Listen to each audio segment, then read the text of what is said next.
But I'll hand it over to PMC now to start the workshop. All right. Thank you, Harry, very much. Thank you for the Conshohocken and Montgomery County Public Libraries. I'm a Montgomery County resident, so this is particularly exciting for me. Before we begin, we're going to do a quick survey. So we want to see what you know about the court system, and then we'll begin our presentation. So Duncan, do you want to put the questionnaire in the chat? Excellent. Yeah, It would just take about a minute or two for everyone to fill out. And when you guys leave this Zoom meeting today also, it'll automatically pop up in the browser used to sign in. And if you could fill it out both times just to gauge everyone's information before and after the workshop here. Thank you very much. Okay. Thank you. And so as you're filling this out, I just wanted to introduce myself. I'm Deborah Gross. I'm the CEO of Pennsylvanians for Modern Courts. You just heard from Duncan Hardiman, who is our AmeriCorps Vista. It's a great program for any of you who know people who want to be AmeriCorps Vistas. They too had a staffing shortage, I will say, this year. Not enough people were interested, but we have Duncan, and he's been amazing. So thank you, Duncan. I also want to thank Michelle Jordan, who is on from PMC, and I want to introduce you to our panelists, Judge Wendy Rothstein and Megan Watson. Today will be a presentation on family court, just a little bit about PMC. I'm going to share my screen. Hopefully this should work. Let's see. Okay, and I need to do the slideshow, which is, oh, why do I always have trouble? Slideshow, there we go. Okay. Can you see my slideshow from the beginning? Okay, perfect. Got it. So I want to thank everybody. I want to thank those who have joined us. I want to thank the Conshohocken Free Library and Montgomery-Norristown Public Library, and particularly thank Judge Rothstein and Megan Watson, who are taking their time to help explain to you the Montgomery County court system and family court. PMC has been in existence for over 30 years. We are focused and dedicated to provide to our courts, to supporting our courts and assuring that our courts provide a fair, impartial, qualified judiciary. We do this in a lot of different ways, one of which is these programs on the courts. But the other way is to educate you about the judicial elections. My dog just walked in, she went through the door, I apologize. Through judicial elections, this is a judicial election year, so we'll get to that at the end, but I just wanted to say that in the beginning to make sure that you have registered to vote. October 18th is the last day, I believe, to register to vote, and the elections are the first Tuesday in November. So yes, I'll just chime in and say that if you're looking for paperwork to register, your local library should have it. I know Conshohocken does, and I bet Norristown has voter registration information as well. Great. So first, our focus is on family courts, but you need to know a little bit about Pennsylvania court basics. Judge Rothstein, do you want to do a little bit of this, or would you like me to do this? Whatever. No, I can do it. I can do it. Thank you. Great. Thank you.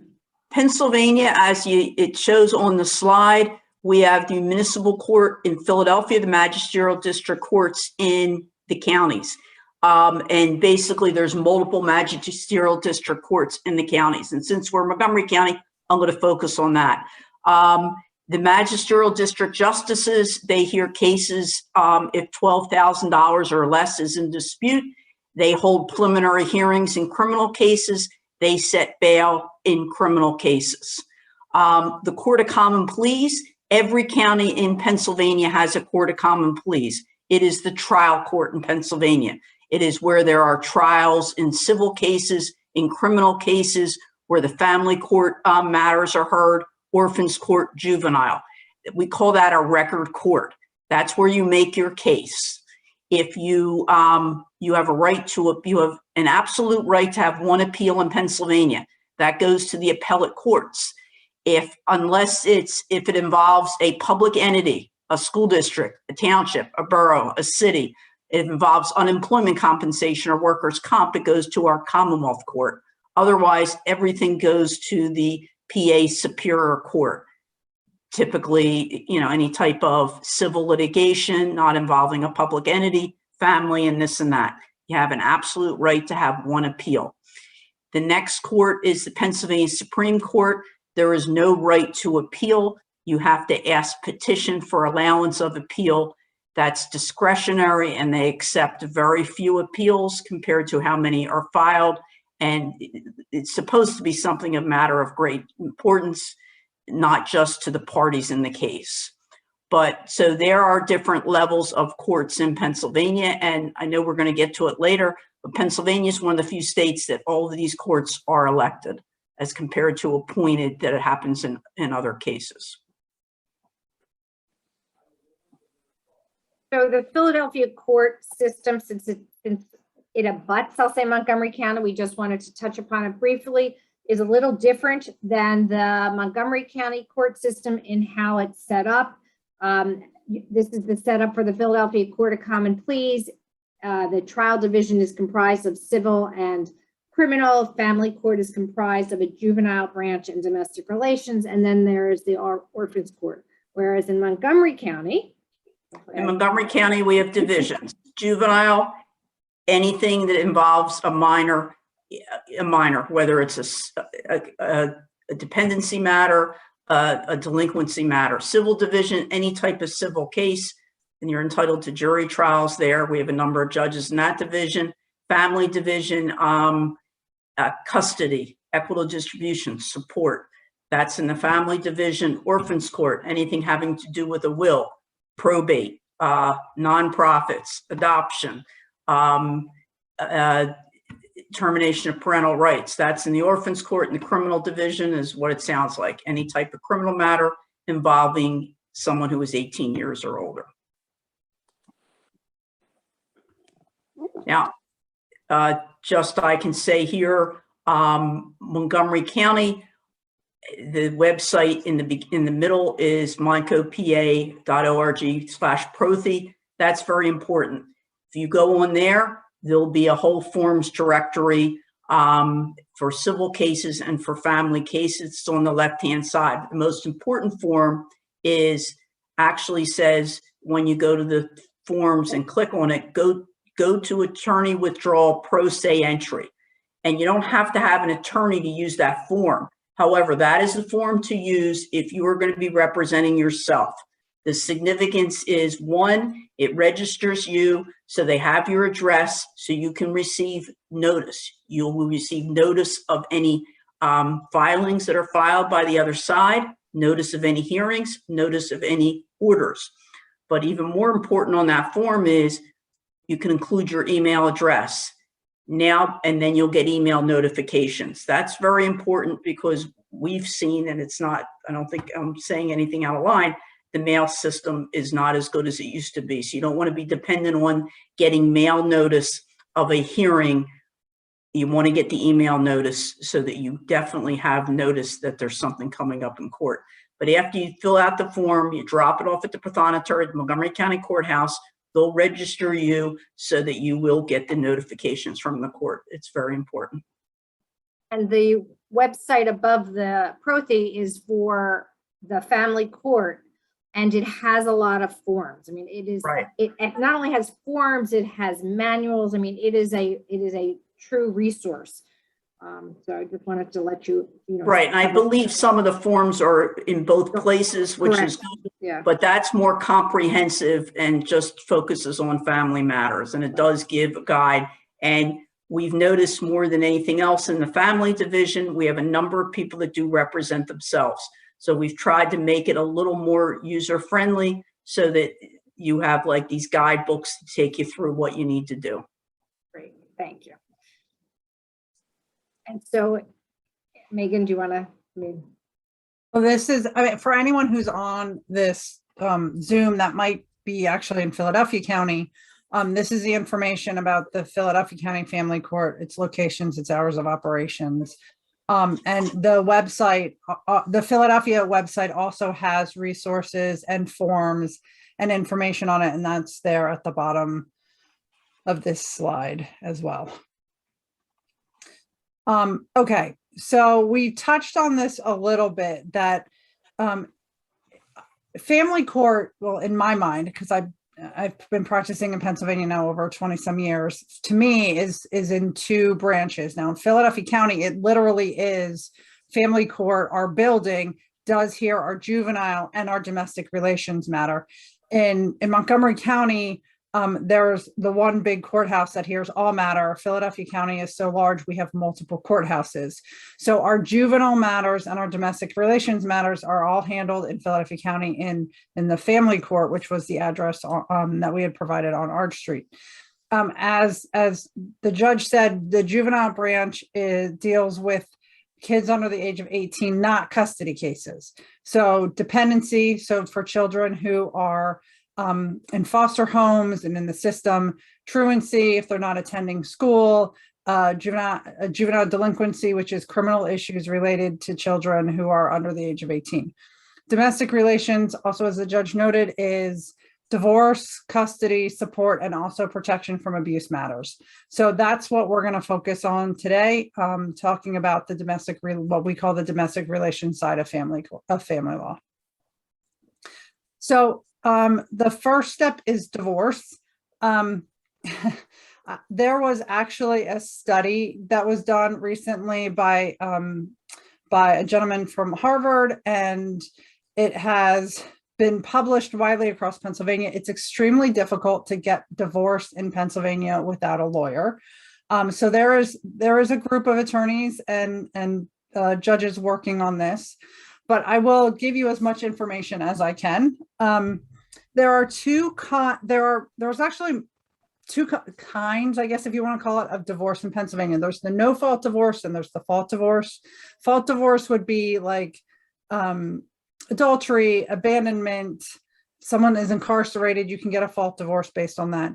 No one ever proceeds under fault divorces. They're complicated. They require extra court appearances. So most divorces are all done under the no fault divorce, which most people have heard of. Mutual, there's two forms of that: mutual consent and where the parties have been separated long enough. You can get divorced in Pennsylvania if both parties agree that you want to be divorced, or if you have been separated for at least 1 year. And I think we get to separation the next one. Right. So you can be separated and still live in the same household. You can be separated and not have had filed for divorce yet. Separation in Pennsylvania is determined by literally saying, I'm done being your spouse. I'm done being married to you. And you hold yourself out. You start living in separate bedrooms, or you tell people that you're separated. So a couple years back, and I guess it's more than a couple, we changed that time period from 2 years to 1 year. So now you just have to be separated for 1 year and you can get a no fault divorce. The way you go about doing this, if you want to get divorced, you file a complaint with your appropriate jurisdiction. If you live in Montgomery County, that's going to be the Montgomery County Courthouse. If you're in Philadelphia County, you file it at the Philadelphia County Courthouse, but you file your complaint. If you have already been separated for 1 year, you're also going to file an affidavit saying, we've been separated for 1 year. You have 30 days to serve that complaint on the other side. In order to get the mutual consent divorce, both parties, and now you're picking up on why this is difficult to do without a lawyer, both parties have to sign a form saying that they consent. This is what's called the affidavit of consent. If you have the affidavit that identifies that you've been separated for a year, you have to prove the other side got it, and you have to give them an opportunity to object. Then, if you don't have to worry about property and you're just proceeding on getting a divorce, after either you've filed and served your affidavit saying you've been separated 1 year, or you both have signed your affidavits of consent saying, yes, we want to be divorced, then you both have to sign a waiver of notice, or you have to give notice that you're going to make a request for the court for that final decree. And that request is called a precipice to transmit record for entry of divorce decree. So you either both consent to a waiver of notice, or you give notice and you have to wait 20 days before you can file that paperwork. It's complicated. There's a lot of timelines. There's a lot of paper.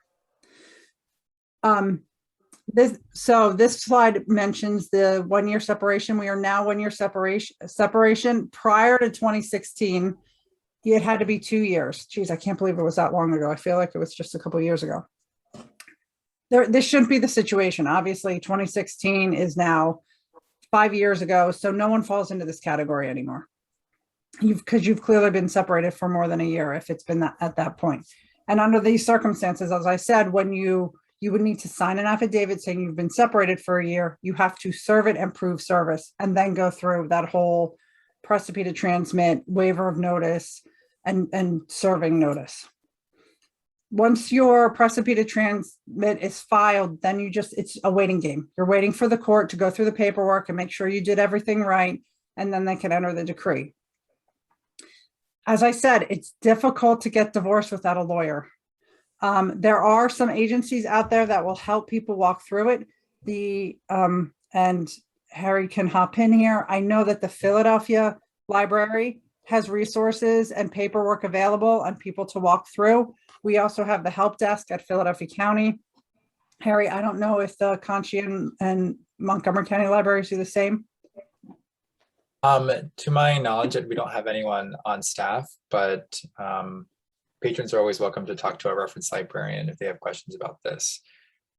There's also the Jenkins Law Library. There's a librarian there who can help out. Even though it's in Philadelphia, they will, they're more than happy to try to help you out, as well as Montgomery County Bar Association. They have a service that can help you out as well. Now, when getting a divorce, sorry, before we move on to support, Yep. it's really important to note, if there are economic issues, if there's a house, if there's a pension, you can't just get a divorce. You have to ask the court to deal with those economic issues, which is even more complicated. Because what happens is if you just get a divorce and you haven't dealt with the house or the pension, you're out of luck. If you have a house that's in joint names, now it becomes, it literally turns into something other than being joined by two married people. It changes the nature of ownership by getting a divorce. If your spouse has a pension and you don't deal with it in the divorce, you now have lost all your rights to that pension if you have processed that divorce. So if there are economic issues, make sure to include a request for that in the complaint and to go through with asking the courts to address those economic issues. That's really important. Okay, support. So there are multiple types of support when we talk about support. We have support for a spouse and we have support for a child. Child support is absolute. Every parent has an absolute duty to support their child. You can't get out of it. A lot of people try, but it is the public policy of Pennsylvania that children are supported by their parents. And for support of a spouse, there's three different types. Spousal support is the obligation of a spouse, a higher earning spouse, to support the lower earning spouse. And this arises even if there's not a divorce complaint filed. A spouse can file for spousal support if their spouse is not adequately supporting them, even if they haven't filed for divorce. The reverse side of that is alimony would be support after a divorce. You have to have the divorce done and there has to be an agreement or a finding that alimony is appropriate, and that would be paid by a spouse after the entry of a divorce decree. Alimony pendente lite is the Latin way of saying alimony during the pendency of the litigation, and this is only available while a divorce is pending.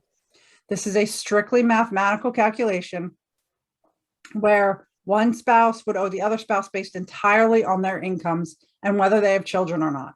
Spousal support and alimony are more needs-based.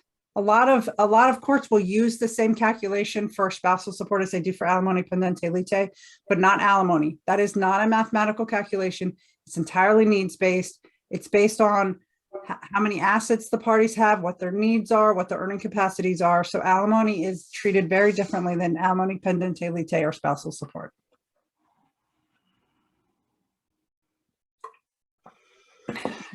So let's talk about child support.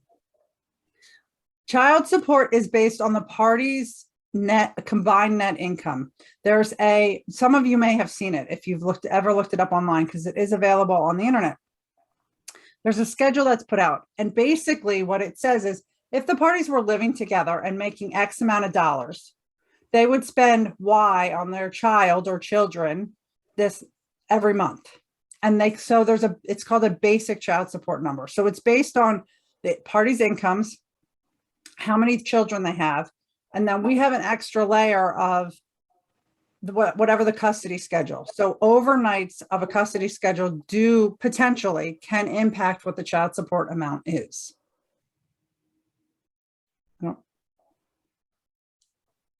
So the way it works is the court will determine what the net income of the parents, not the spouses, but of the parties, of the net income of the parties are. And they put that in the calculator in the computer.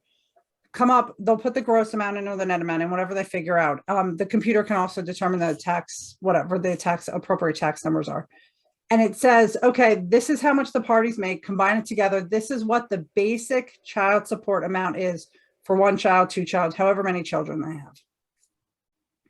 And then they take that monthly number and they distribute it between the two parties in proportion to their incomes.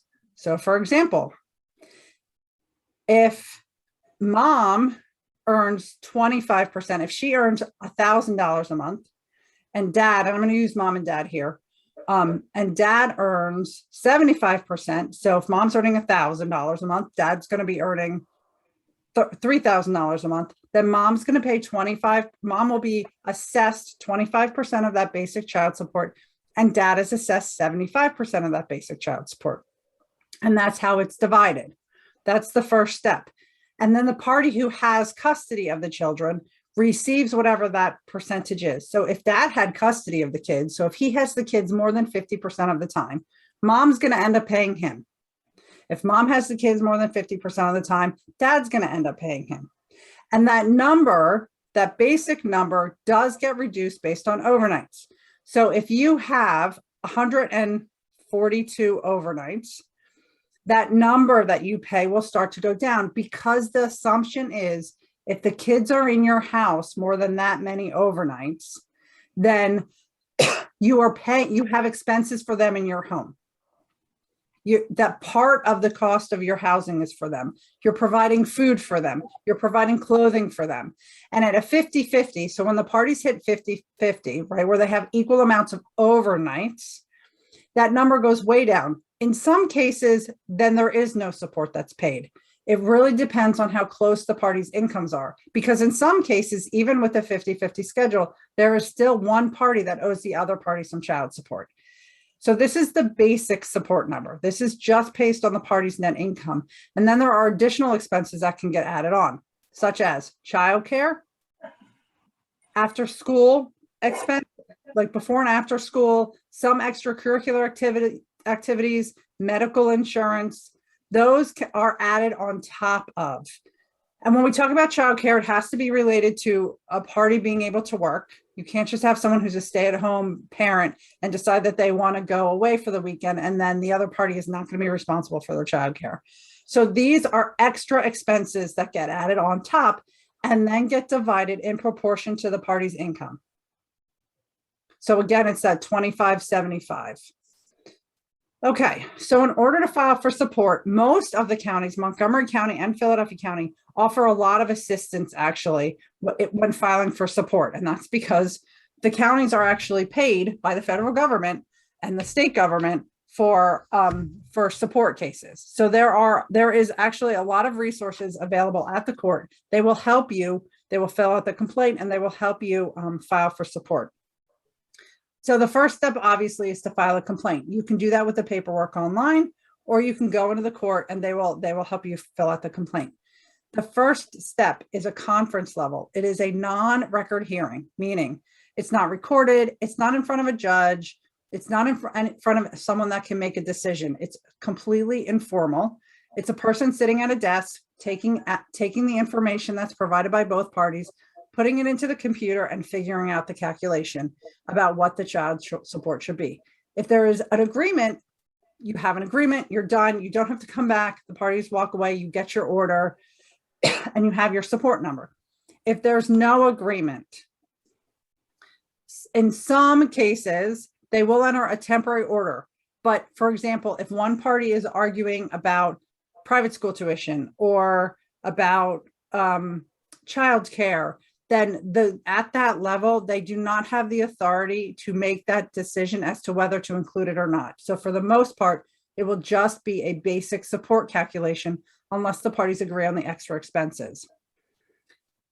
If there's no agreement at that level, the next level is a record hearing. We used to call them masters in support. They are now support hearing officers. So you will have an actual hearing that is a record hearing. There will be testimony taken. This is your only chance to bring in, well, this is your chance to bring in anything that you need to share with the court about incomes and expenses, about the other party. If you think the other party is working under the table, if they're pocketing cash, if they're underemployed, this is your time to bring all of that information in. It's recorded, and the hearing officer will make a decision. They will take all the information, they will issue a recommended order. If both parties agree, that will come to you by mail. It is never issued at the time of the hearing. Once you receive that, if everybody agrees, then that recommendation becomes final. But there is a time period that you're given 20 days if you want to object to that hearing, to the recommendation, where you can file what's called exceptions, and you can go to a judge and say, the hearing officer messed up, and this is why the hearing officer messed up. But you have to show why the hearing officer messed up. I gave the hearing officer documentation of him working under the table and they didn't consider it. Or I gave the hearing officer my medical expenses and they didn't include it in the calculation. The burden is on you to say why the hearing officer messed up, and the judge will make a decision as to whether the hearing officer messed up or not, and whether the order needs to be corrected or not. But that is, by the way, that's your only appearance before a judge. It's the hearing officer that really has the authority in that case. And so again, I will stress at that hearing with the hearing officer that you want to make sure you bring all your evidence in.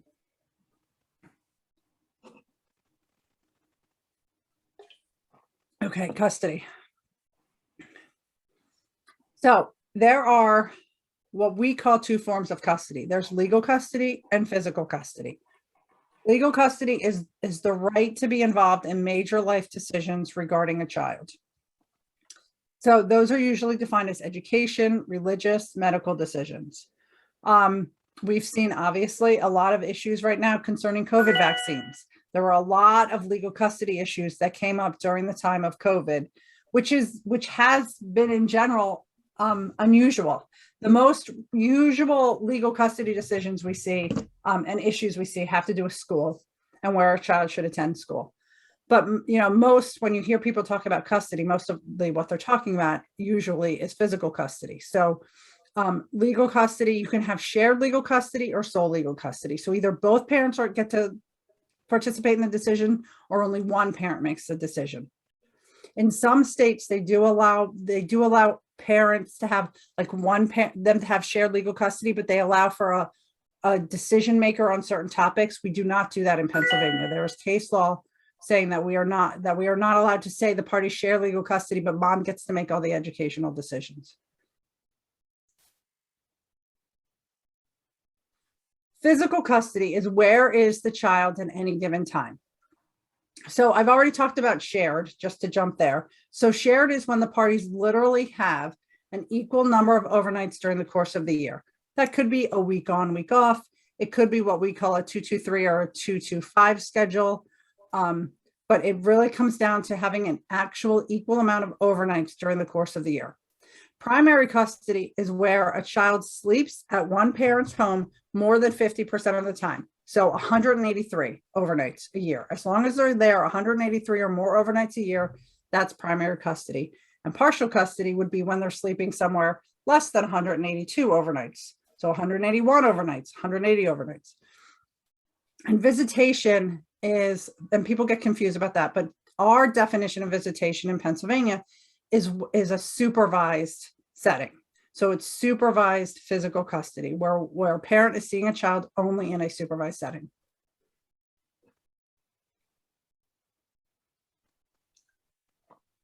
So custody works somewhat similarly to support, but not exactly.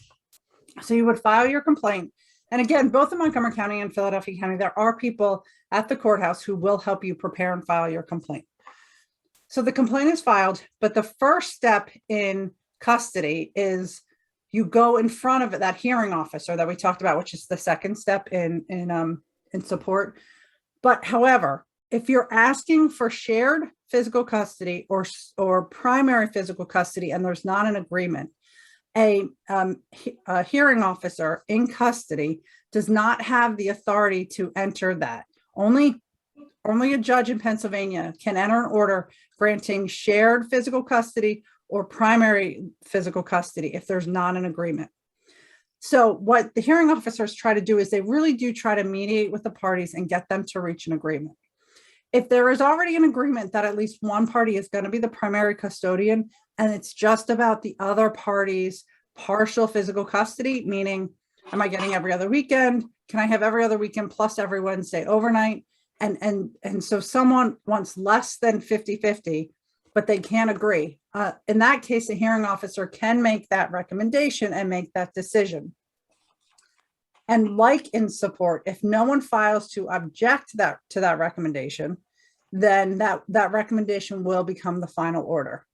What's a little bit different in support is if somebody does object, the recommendation does not go into effect and the parties will be scheduled for a hearing before a judge, and there will be another record hearing before the judge. So in most cases, hearing before the judges are not scheduled for full days. Now, in Montgomery County, they do triage cases. So there are a few judges that will have, particularly when there's counsel, and I have to be honest, I'm not really sure about if they do this with two unrepresented parties. I will tell you the truth. We do. Okay. Thank you, Judge. And triage is basically a settlement conference. Right. If the judge, and I did it for 5 months, the judge will try to get the parties to reach an agreement. If they can, we bring in a court stenographer, put it on the record, issue an order. If you can't, then we assign it to another judge for a hearing. And that's But an we will important. do it with pro ses. And that's important to note. So the judge that's doing the triage is not the same judge that's hearing the case. Currently, that's the case. Yes. These triage conferences are actually extremely helpful. They're helpful because you really can get a sense from the judge how the court and a judge is going to see the case. And so you really get that insider view without having to go to a whole hearing, which in a lot of cases does help settle the case. So these triages, at least in my experience, have been very successful and very helpful when trying to settle the case. But if there's no settlement, you will get scheduled for an actual hearing before the judge. And the length of time that you get scheduled for, you determine, at least this has been my experience, you determine with the triage judge. So the triage judge will say, okay, it's a half day or a whole day. In some cases, with two lawyers at a big case, it's a couple days, which they really hate because it eats up a lot. It eats up their schedule. But so it's at that triage that you'll find out how much time you have. Other avenues are in Montgomery County, there is an option of filing an emergency petition if there's an emergency, but emergency really does have to be an emergency. So we are talking about a child really being in physical danger or a serious medical issue. It has to be an actual serious emergency. Right. Yeah. Go ahead. Someone withholding a child and not allowing you to see your child is not an emergency. That will be dealt with in the normal course. Right. And it's the same way in Philly. That's how they view it too. So it's not that's absolutely true across the board. In Philly, we do have something called an expedited petition, but that's not available in Montgomery County. So we can go to the next slide. So in our statute in Pennsylvania lists 18 factors that when a judge hears a case, the judge must address each of these 18 factors when making a decision. Now, they can do that on the record, or they can do that in writing in an opinion. But these are the factors, how much time do we have? These are the factors that a judge may consider. I'm not going to read through them all, but you can see they're available on the statute. Do we have a citation to the 23 PA? No, we didn't put that in there. Okay. I'm telling you, if you Google it, Seriously, if you Google custody factors in Pennsylvania, it'll come up. it'll pop up. That's our best research. Yeah. So these are all the factors that a judge will decide. Some of them you weigh more heavily than others. Certainly, for example, one of the factors is the child's preference. When you are talking about a 2-year-old, a 3-year-old, a 4-year-old, that's not even going to be a consideration. When you're talking about a 16, 17, 18-year-old, that's going to be a huge consideration. And the kids in between is going to vary in terms of the weight. Judges have to address all 18 of these factors, but they can put different weight on the factors. They can find some of the factors are more important and weigh more heavily than other factors. And a good example would be something like the preference of the child. But I will tell you, one of the most important factors in every custody case has been a parent, the parent that is more willing to facilitate a relationship between the child and the other parent. That has always been a big factor. It speaks volumes to a judge if you have a parent who is actively not encouraging a relationship between the child and the other parent. So keep that in mind if you're in the middle of a custody litigation. Before you go on to dependency court, if I could just add a couple things. One, there is an interplay, unfortunately, between support and custody. When I triaged custody and someone would file a petition to modify custody, and the one parent, as Megan said, equal custody would be 7 nights each during the 2-week period. One parent may have, 5 nights, and another parent is seeking to go to 7. And you'd always hear the parent, I could never understand the argument. Well, why is it okay for the father to have 5 nights, but not have 7 nights? And the answer is obvious. It's because of support. And with custody, it's supposed to be what's in the best interest of the child. And we don't have to be rocket scientists to see when one parent is moving to modify custody, when it really has nothing to do with what's in the best interest of the child, or there's a situation that has changed, and it really, you can tell it has to do with support. So that's, something, and it shouldn't be that way, but unfortunately it is. I mean, and that's pretty obvious. In the middle. Yeah. It's pretty obvious for judges when you come into court asking for 7 overnights in that 2-week period, but yet every attempt that the other party may have made to have you take more time or spend more time, or you've never asked for more additional time, it's pretty clear what the motivation of that petition to modify custody is. All right. We're going to talk about dependency. Okay. All right. So dependency, as I briefly identified earlier, are cases where a child is found where a child is dependent means that the parents are not providing a minimum standard of care for the child's physical, intellectual, and moral well-being. So this could be lack of parental care. There's not food in the house. They're not dressed appropriately. There's truancy. There's disobedience. DHS has to show that the DHS and it's children and youth, right? It's children and youth in Montgomery County. Yes. To go by children and youth, has to show that a child is dependent by clear and convincing evidence. They're not supposed to rely on inadmissible hearsay, vague allegations, or innuendo. If you've ever handled one of these cases like I have in Philadelphia County, that doesn't really apply, and there's always a lot of hearsay being thrown around. So it's a little bit different. There are 2 basic kinds of DHS filings that happen. One is we call it OPC and GPC. One, the GPC is based usually on physical abuse, and there's an obligation in allegations of physical abuse for children and youth and DHS to investigate. They have to go out within 24 hours if there's been an allegation of physical abuse to start their investigation. if the allegation is neglect or lack of proper parental care, there's a little bit more freedom, and the timeline's a little bit longer for DHS and Children and Youth to do an investigation in that case. Sorry, went the wrong direction. That's okay. So if DHS and Children and Youth determine that a child, that they think a child is dependent, the burden's on them to file for a petition, which goes to the court, and the court has to then there has to be hearing, and the court has to determine, yes, this child is dependent. Yes, we're bringing this child into the system. There also has to be an assignment about what the goal is. So is the goal reunification? Is the goal adoption? Is the goal for an older kid, it might be supervised independent living. So there has to be a decision about what the goal is. So parents have a right to counsel in these cases. Children will also get their own counsel. There's been a lot of discussion about counsel for the child and also guardian ad litem for the child. These are two different terms.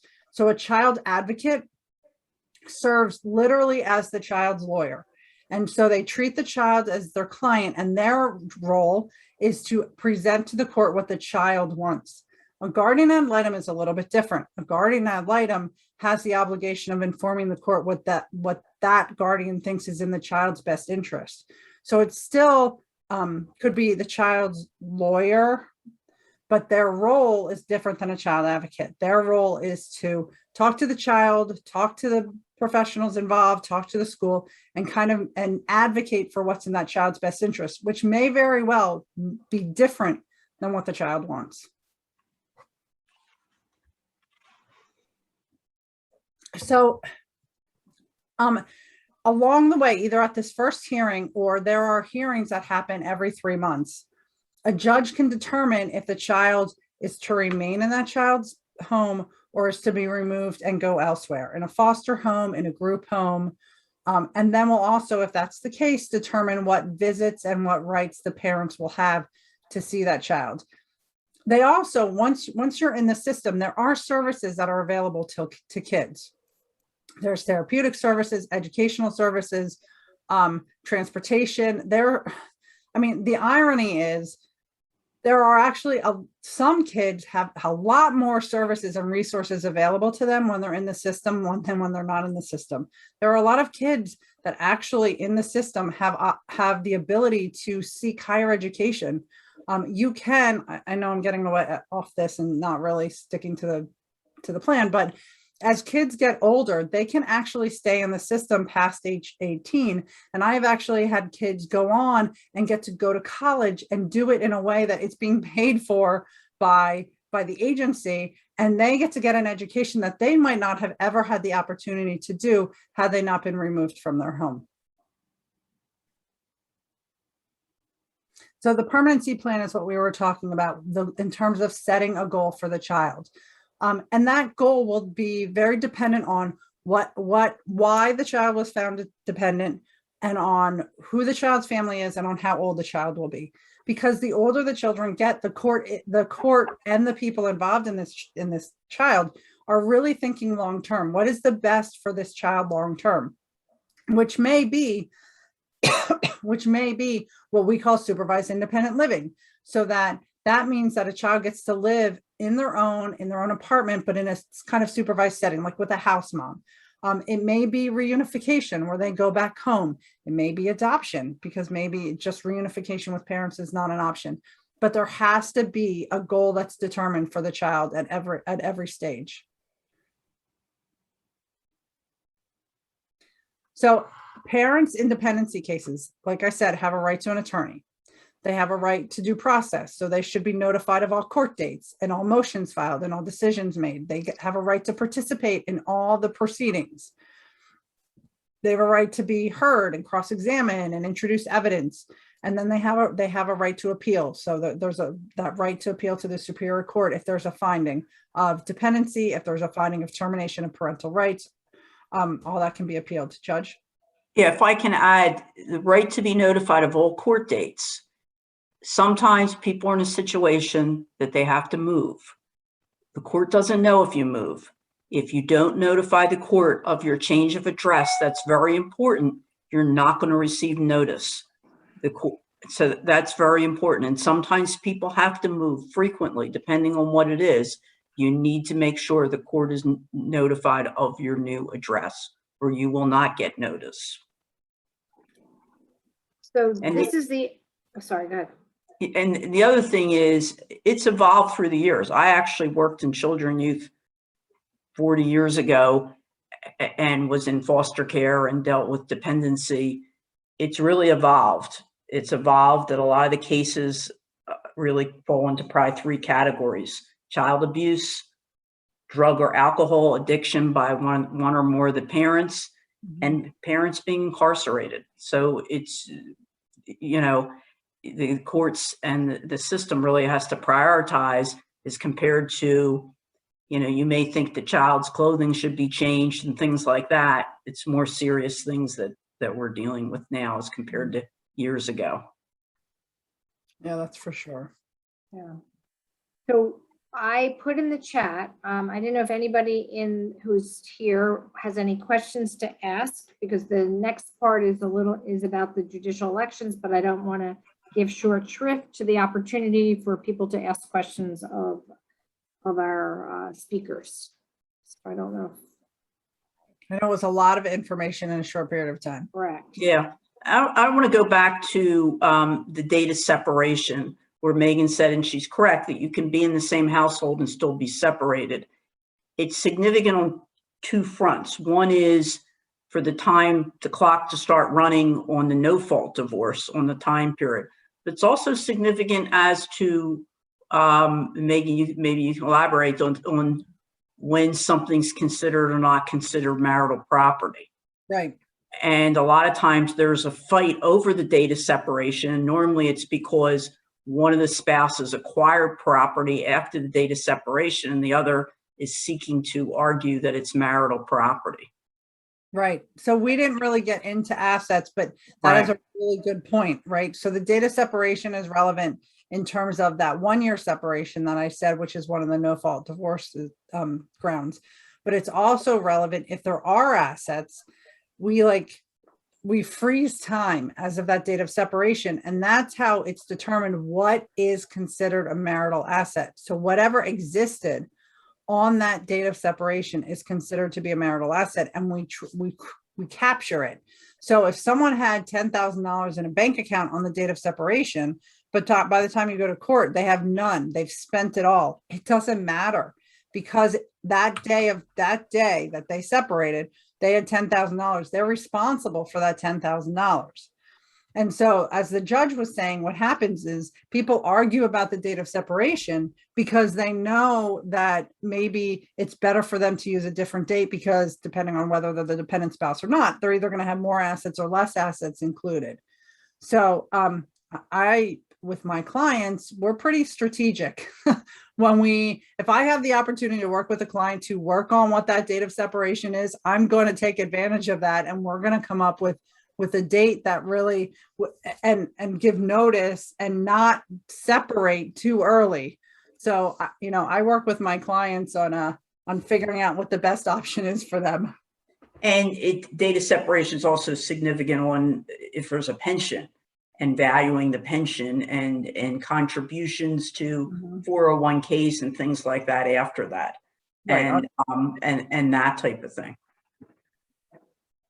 Right. Now, the other thing is, again, if you want to establish a date of separation and you want it to be the earliest possible date, you want to make sure that you build your case that you were separated even though you lived together.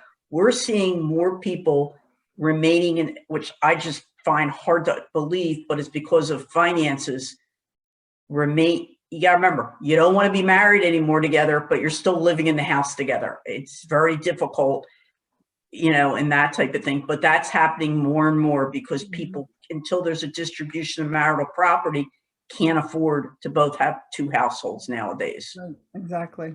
So you want to at least make your case and document it and things But as Megan said earlier, it's how you hold yourself out.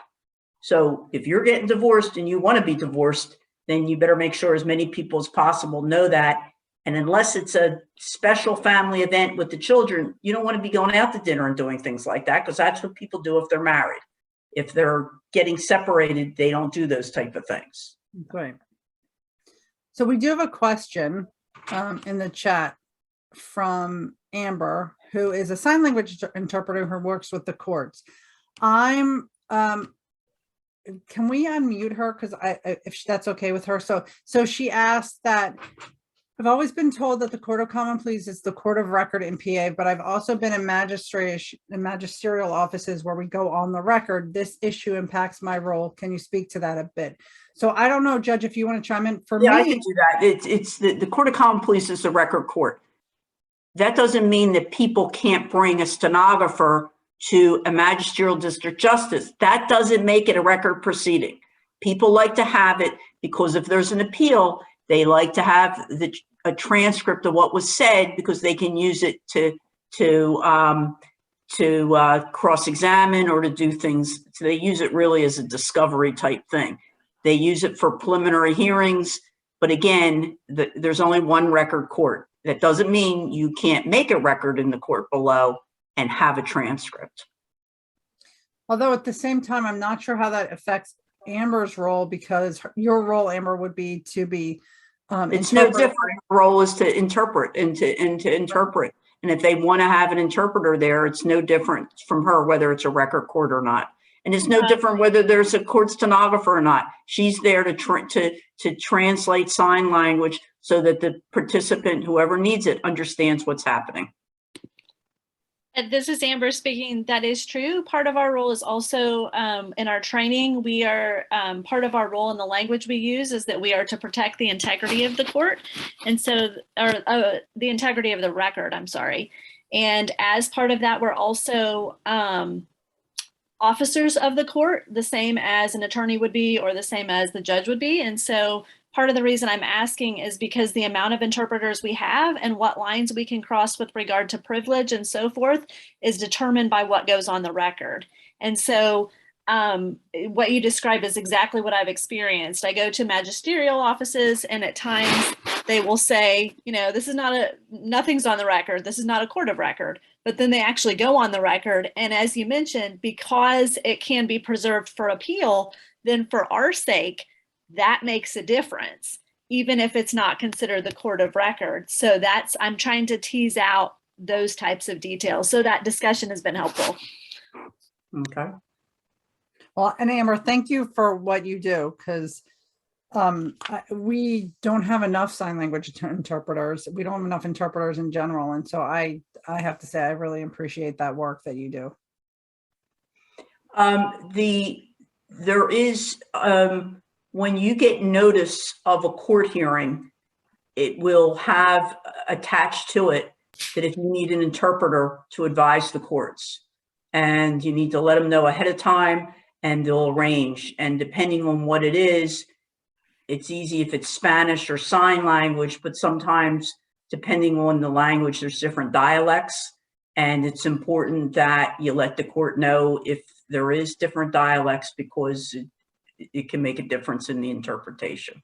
And it is important to let the court know ahead of time. That's really key, ahead of time, not going into court and saying at the hearing, I need an interpreter, but giving notice to the court to make sure that the court can make sure that they have the interpreter there. Yeah, because we don't employ these interpreters. We go to outside companies and range them, and they're in high demand. So the more notice, the better for us to be able to get the interpreter, because otherwise then it's going to delay your proceedings and it's going to delay your outcome, and you don't want that. Yeah, Philadelphia County does have a Spanish interpreter on staff but he's all over the place because he works full-time every day. But other than that, it's the same thing in all the courts. You need to make sure you ask for it ahead of time, because otherwise it just results in a delay of your case. Because if you show up and tell the court you need an interpreter, that it means that they have to push back the hearing. And we're going to prioritize it. In criminal cases, that's going to get priority. So if there's a limited number availability on a certain day, it's going to go to anyone in a criminal case that needs an interpreter. Yeah. Any other questions? There's a question that says, are interpreters No, I guess it does the interpreter's fee in family court supposed to be shared by family court litigants? No, the court has an obligation to provide them. It's all part of due process. So the family court litigants, litigants in any court proceeding, do not pay for the interpreters at the proceeding. It's a different issue if you're meeting with your lawyer or it's a private, Deposition or something, yeah. right, a deposition. But if it is a court hearing, that the obligation is on the court. Okay, so we have 2 minutes to speed through a little bit of information about this year being an election year, and it's really crucial. It's again the first Tuesday in November. We have local elections as well. Local meaning we have Montgomery County Court of Common Pleas elections, Montgomery County Magisterial Court elections, as well as our appellate courts, which Judge Rothstein spoke about earlier. So we have a Pennsylvania Supreme Court Justice seat position, the Pennsylvania Superior Court seat position, Pennsylvania Commonwealth Court has 2 positions open. You need to do your homework. There are many ways to do homework to find out who is running for election. For example, Pennsylvanians for Modern Courts, we had candidate forums. You can go on our website and find and watch these forums, as well as find out about the candidates. But the Montgomery County Bar Association does evaluations of the candidates. The Pennsylvania Bar Association does evaluations of the candidates, as well as the Philadelphia Bar Association. But what should you look at? You should look at the candidates' legal experience, their reputation for integrity, their community involvement, their empathy, compassion, their commitment to equal justice, ongoing educational and professional activities. It is truly important for you to investigate the candidates and to vote. Your Honor, do you want to say something about the importance of this? It's very important. I talk to juries all the time when the attorneys are striking jurors. I give them a little civics lesson, but now more than ever, our judges are important. And if you don't follow, I'm not going to get in political with you, but what goes on nationally and the impact that judges have on people's everyday lives, it's very, very important, and that type of thing. And Pennsylvania, like I said, is one of the few states that you get input. Most other states, they're appointed by the political figures. You get input in Pennsylvania as to who should be on your bench. And these vacancies all occur because we have mandatory retirement in Pennsylvania at a certain age. So that's why there's vacancies, not that people are deciding to leave. It's because they're retiring. So that's why we have the openings on the various courts. So the judiciary is an independent third branch of government. It counterbalances, right, the legislative branch and the executive branch. Balance on it, especially in criminal proceedings.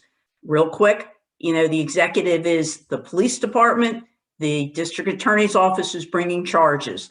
The judiciary acts as a check and balance to determine whether they've proved beyond a reasonable doubt that someone has committed the crime. And that is definitely an example of how our system works. I really want to put a plug in for the Philadelphia Bar Association Judicial Commission. Now they're not investigating Montgomery County judges, so we can't speak to that. They investigate Philadelphia judges, but they also do the Superior Court and the Supreme Court, and they do an amazing job. And I just know because I sit on it. It's a huge investigation, takes a lot of time. They have to talk to at least 20 people. Like, it's this whole big deal. So I really suggest that people also look at the Judicial Commission and recommendations from the Judicial Commission. So it's not only 20 interviews. You actually look at the people's writing. Okay. You speak to judges before whom this attorney has practiced. There's also retention elections, which means that these judges have been served a 10-year term, and they're up for re-election. The retention election, again, these judges have been vetted.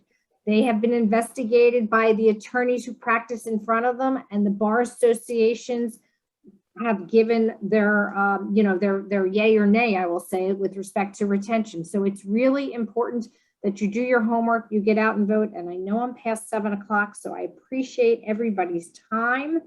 I know that it's like Voting and having jury you- duty, two Right. most important acts of being a citizen is to Yes. vote and to serve on a jury. So thank you all. Have a good night. Thank you, Judge Rothstein. Thank you, Megan. Thank you, the Montgomery County Library System. And again, if anybody has any questions, please feel free to reach out to us at Pennsylvanians for Modern Courts, and we'll be more than happy to assist you. So have a great night. Thank you, everyone.